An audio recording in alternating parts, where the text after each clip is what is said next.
আজকে বোন সবজি আমানি না করে বিছানা গোছাচ্ছে। এত বেলা হয়ে গেছে।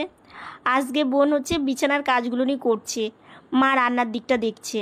তো বোন আজকে যাবে না, তো সেই জন্য ভাবলো যে বিছানাটা গুছিয়ে রেখে তারপরেও স্নানে যাবে।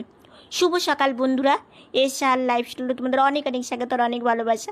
তোমরা সবাই কেমন আছো? আশা করি তোমরা সবাই খুব ভালো আছো। তোমাদের ভালোবাসা এবং আশীর্বাদে আমরা ভালো আছি।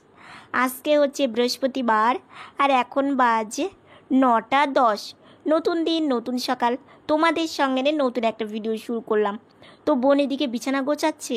আর হ্যাঁ, আজকে কিন্তু তোমাদের আমার মনের বিশাল একটা খুশির খবর তোমাদের আজকে দিব। তো পুরো ভিডিওটা দেখো, দেখলেই বুঝতে পারবে। তো বোন দেখো বিছানাটা না গোছানো থাকলে দেখবে সারাটা দিন বোন বেরিয়ে যায়, কিন্তু আমি তো বিছানাতেই বেশি থাকি। তো ওকে বললাম বোন আমি বিছানাটা গুছিয়ে রাখি। ও বলছে না দিদি ভাই, তুই গাড়িতে বসে ফ্রেশ হ, আর আমি এইদিকে বিছানাটা গুছিয়ে দিচ্ছি। ও আমার উপরে না একটু রাগি করে। বলো তো কেন? ও বলে দিদি ভাই এটা কর, আমি বলি না বোন তোর কষ্ট হবে। ও বলে না দিদি ভাই আমার কোনো কষ্ট হবে না। এই নিয়েই ওর সাথে আমার একটু মনোমালিন্য হয়ে যায়, তাও কিছুক্ষণের জন্য। বোন আমার উপরে রাগ করে থাকতেই পারে না।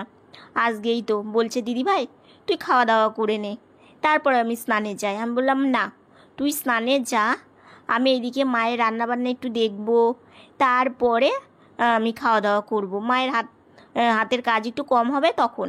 তো এইদিকে দেখো বিছানা গুছিয়ে মন ভার করে বসে আছে। এই ঘরের বিছানাটা গুছিয়ে মা গুছিয়ে রেখেছে।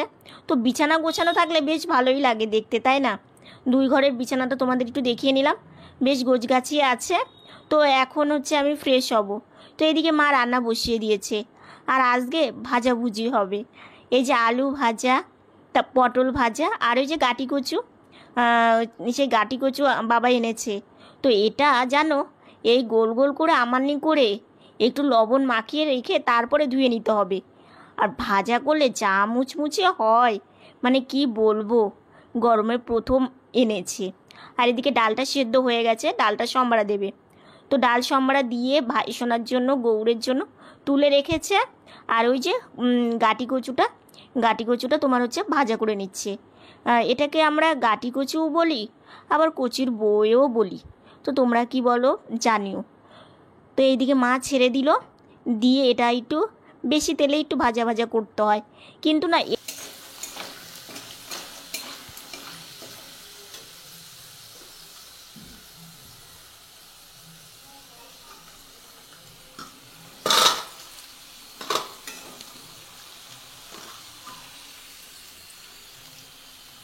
আওয়াজটা শুনলে কত মুচমুচে না, একদম আলু ভাজার থেকেও কিন্তু বেশি টেস্ট লাগে।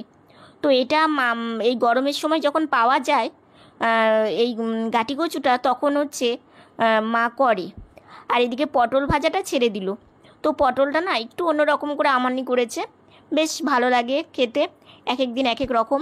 তো এদিকে রান্না বসিয়ে মা বলছে বাবা তুমি আর না খেয়ে থেকো না, খাওয়া দাওয়া করে নাও, অনেকটাই বেলা হয়ে গেছে, প্রায় 10টাও পার হয়ে গেছে।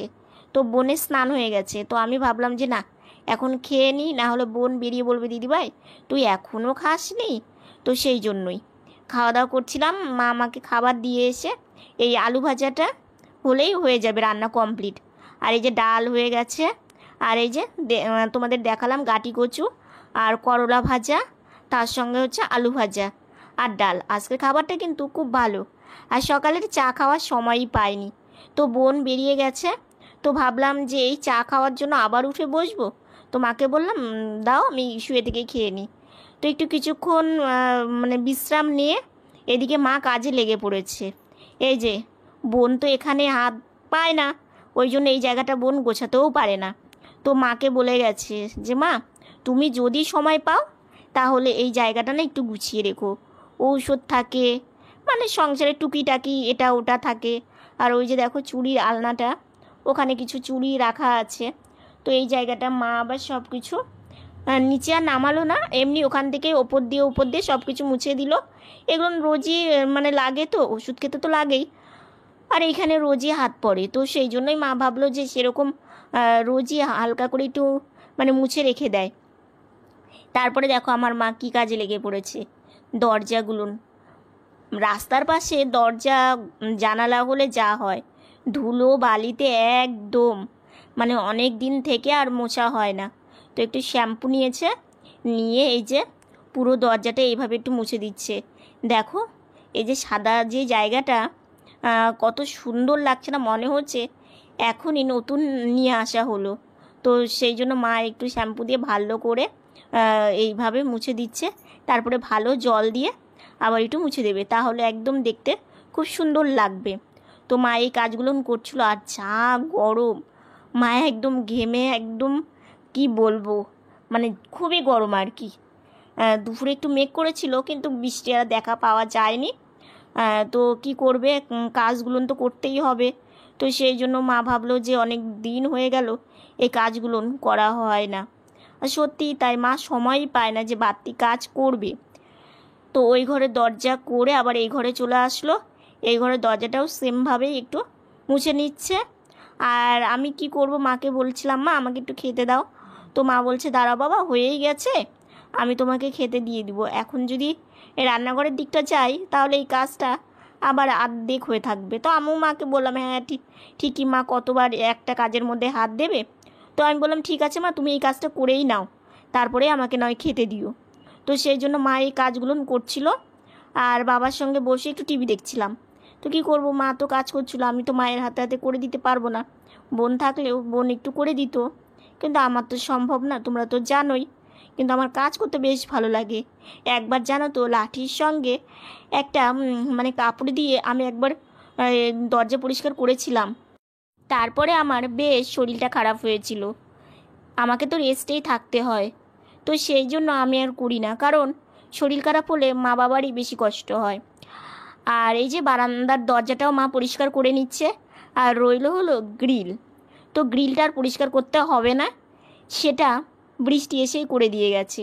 ওই যে বোন যেদিন ভিজে ভিজে কাজে গেল, সেই দিন প্রচণ্ড হাওয়া ছিল, মানে গ্রিলে যত ধুলো বালি ছিল সব একদম মানে ধুয়ে গেছে। তো ওই জন্য গ্রিলটার মানে পরিষ্কার করতে হবে না, একটা কাজ আর করতে হলো না, বেশ ভালো। তো মাঝে মাঝে এই দরজাগুলো এইভাবে একটু পরিষ্কার করলে বেশ ভালো হয়, কিন্তু মা তো সেইভাবে সময়ই পায় না।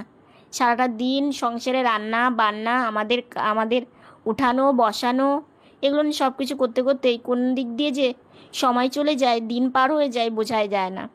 তো এবার মা চলে এসেছে রান্নাঘরে, এই রান্নাঘরের দরজাটা পরিষ্কার করলেই হয়ে যাবে কাজ।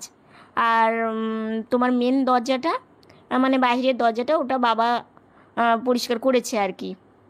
তো সেই জন্য মায়ের এটা করলেই হয়ে যাবে। আর রান্নাঘরে তো জানোই মানে তেলের কাজ হয়, তেল দিয়ে রান্না বান্না, তো সব জিনিসেই একটা তেল চিটকে ভাব থাকে আর কি। তো কি করবে, কিছু তো করার নেই, সেই শ্যাম্পু দিয়ে পরিষ্কার করছে জন্যই বেশ ভালোই হচ্ছে। তো এটা করে তারপরে মা আমাকে খেতে দেবে। তো এইদিকে মা দেখো দুটো মানে মগ নিয়ে এসেছে, একটা হচ্ছে শ্যাম্পুর জল আর একটা এমনি হচ্ছে ভালো জল, তাহলে ভালো হবে। আর মা দেখো মানে এত গরম, এত গরমে না কাজ করলে মনে হয় আর গরম বেশিই লাগে। তো মা এদিকে দরজার সঙ্গে সঙ্গে চৌকাঠটাও একটু পরিষ্কার করে নিল।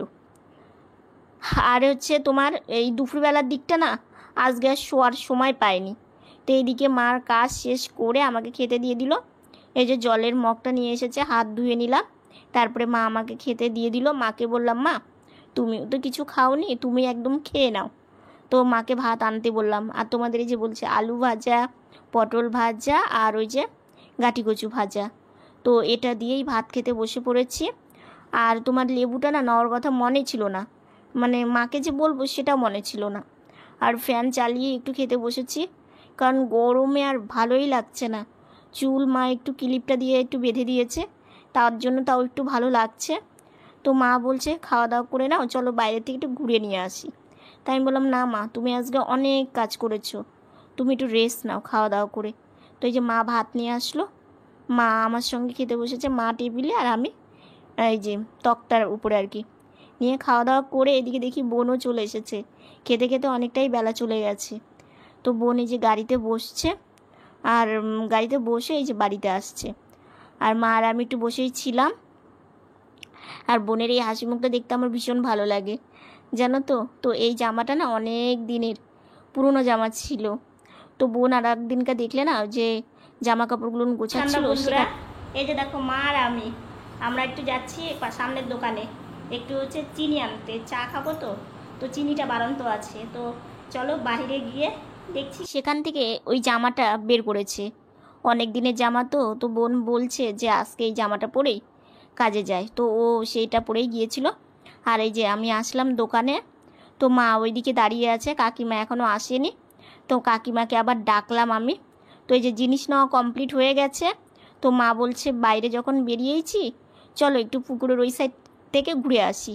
তো এই যে দেখো ঘুরে চলে এসেছি বাড়িতে। চিনি এনেছি, যেটা বেশি দরকার আর কি, আর বাসন মাজার হচ্ছে সাবান নিয়ে এসেছি। তো দুটো এনেছি। তো এই যে দেখো দুটো এনেছি, একটা ঠাকুরের জন্য আর একটা এমনি থালা বাসন মাজার জন্য। আর তোমার হচ্ছে একটা চিড়ে ভাজার প্যাকেট। আর এই যে মা চা করে নিয়ে চলে এসেছে 3 জনের জন্য। এই চা দিয়ে সন্ধ্যাবেলা টিফিনটা করব। আর চিড়ে ভাজা নিয়েছি তার সঙ্গে, আর চিড়ে ভাজার প্যাকেটটা। তো এই চিড়ে ভাজার প্যাকেটটা না খেতে ভীষণ ভালো লাগে, একটু মিষ্টি মিষ্টি ঝাল ঝাল, তারপরে বাদাম দেওয়া, ঝুরি ভাজা দেওয়া, বেশ ভালো লাগে একটা। বাইরের খাবার তো সেইভাবে খাওয়া হয় না। একটু ওই ঘরে গিয়েছিলাম, ওই ঘর থেকে এই ঘরে আসলাম। তো ভাবলাম তোমাদের সাথে একটু কথা বলি। আর ভিডিওটা তো মানে এন্ড করা হয়নি, তো ভাবলাম একবারেই তোমাদের সাথে একটু কথা বলি। তো সেই কথাটা হচ্ছে, একটা দিদিভাই বলেছো শাকটা আমাদের কোন দিন খায়। শাকটা হচ্ছে অম্বুবাচি ছেড়ে যাওয়ার পরের দিন আর কি, কারণ অম্বুবাচি থাকাকালীন শাক খেতে নেই। আর 8 ভাজাটা অম্বুবাচি মানে যেদিন ছাড়বে আর কি, সেই ছাড়ন্তর দিন খেতে হয়। আর 14 শাকটা অনেকের নিয়ম আছে, যেটা আমাদের নেই। মানে কালী পুজোর আগের দিন 14 বাতি 14 শাক খেতে হয়। আমাদের এমনি কালী পুজোর দিন বাতি দিতে হয়। তো ভাবলাম তোমাদের একটু বলে দিই। তো আমাদের দেখো ছোটোখাটো একটা নিয়ম, কিংবা এই যে পুজো হলে বেশ ভালোই লাগে, কারণ হচ্ছে একটু অন্যরকম মানে সব কিছু হয়। তো সেগুলো নিয়েই থাকি, বেশ মনটা আনন্দ লাগে। আর আজকে দুপুরবেলা আকাশটা কিন্তু বেশ মেঘলা হয়েছিল, কিন্তু বৃষ্টির দেখা নেই, এক ফোঁটাও বৃষ্টি নেই। আমি ভেবেছিলাম, তখন আমি স্নানে গিয়েছিলাম, তো বেশ আমি ভাবলাম যে বৃষ্টি একটু নামুক, তাহলে বেশ ভালো হবে, অন্তত ঠান্ডা তো একটু হবে, এতটা গরম থাকবে না। তবু কি আর বৃষ্টি পেলাম না, কিছু তো করার নেই, গরম নিয়েই থাকতে হবে। একটু বৃষ্টি হয়নি না, এক ফোঁটা বৃষ্টি হয়নি। আমি যেখানে কাজে গেছিলাম সেখানে বৃষ্টি হয়েছিল। ও, কিন্তু আমাদের এইখানে এক ফোঁটাও বৃষ্টি হয়নি। আমি ভাবলাম যে একটু বৃষ্টি হলে একটু ঠান্ডাটা হতো, কিছু করার নেই। আর হ্যাঁ, তোমাদের একটা খুশির খবরও বলতে পারো, আনন্দের খবরও বলতে পারো, যেটা তোমাদেরকে আজকে আমি বলবো। সেটা হচ্ছে আমাদের পরিবারে নতুন সদস্য হয়েছে। সদস্য সংখ্যা বেড়ে গেল, মানে বেড়ে গেল একটু, মানে নতুন সদস্য সংখ্যা বেড়ে গেল, আর নতুন সদস্য হয়েছে। তো তোমাদের মনে হচ্ছে না যে আমি কি বলছি? তাই মনে হচ্ছে না? হ্যাঁ, তোমাদের আমি সব বলবো, সব কিছু তোমরা জানতে পারবে। আমার হাসি মুখটা দেখেই বুঝতে পারছো আমার অনেকটা চিন্তা কমে গেছে। আমি সবসময় একটু চিন্তা ভাবনার মধ্যে বেশি থাকি, তোমরা দেখোই। বলি যে আজকে মন খারাপ, আমার মন খারাপটাও অনেকটা কমে গেছে। এটা হচ্ছে মানে আমি ভীষণ খুশি। তো সেটা তোমাদেরকে বলছি। সেই কথাটা হচ্ছে, আগে আমরা 2 বোন ছিলাম, এখন আমরা 3 বোন হয়েছি। আজকে একটা দিদি ভাইয়ের সাথে আলাপ হয়েছে আমার। তো সেই দিদি ভাইটা বলেছে যে আজকের থেকে আমরা 3 বোন, আর তোমরা কোনো সময় চিন্তা করবা না, সব সময় তোমাদের সাথে আমরা আছি। তো আজকে আমাদের পরিবারের সংখ্যাটাও বেড়ে গেল। তো আমি সত্যি খুব ভালো লাগে যে মানুষ কতটা ভালো, আমাকে কতটা ভালোবাসে। সত্যি আমি যে কি আনন্দিত আর কি খুশি হয়েছি, আমি বলেও তোমাদেরকে বুঝাতে পারবো না। যে ভাইয়ের সঙ্গে পরিচয়টা কিভাবে হয়েছে এটা পরে জানাবো। হ্যাঁ, মানে পরিচয়টা কিভাবে হয়েছে এটা আমি তোমাদেরকে পরে জানাবো, ধীরে ধীরে সব জানতে পারবে। তো এইটুকুনি আজকে ভাবলাম তোমাদের সাথে আমার আনন্দটা একটু শেয়ার করি, কারণ আমি তো মানে রোজ যা করছি সেটাই তো তোমাদেরকে মানে বলছি, কিংবা সেটাই দেখাচ্ছি। তো ভাবলাম কেন না আজকে আমি এতটা খুশি হওয়ার কারণটা কি সেটাও তোমাদেরকে বললাম। তো এইটুকুন বলে আমারও ভীষণ ভালো লাগছে। আর আমার এই খুশির খবরটা শুনে তোমাদের কেমন লাগছে অবশ্যই কিন্তু কমেন্ট করে মানে আমাকে জানিয়ে দিও। তো আজকের ভিডিওটা এতটুকুনি। ভিডিওটা যদি ভালো লেগে থাকে like, comment, share and subscribe করো, পাশে থাকা বেল বাটনটা অল করে দিও। তো বন্ধুরা, তোমরা ভালো থেকো, সুস্থ থেকো, সাবধানে থেকো। নতুন ভিডিও নিয়ে খুব তাড়াতাড়ি তোমাদের সামনে আসছি। Good night.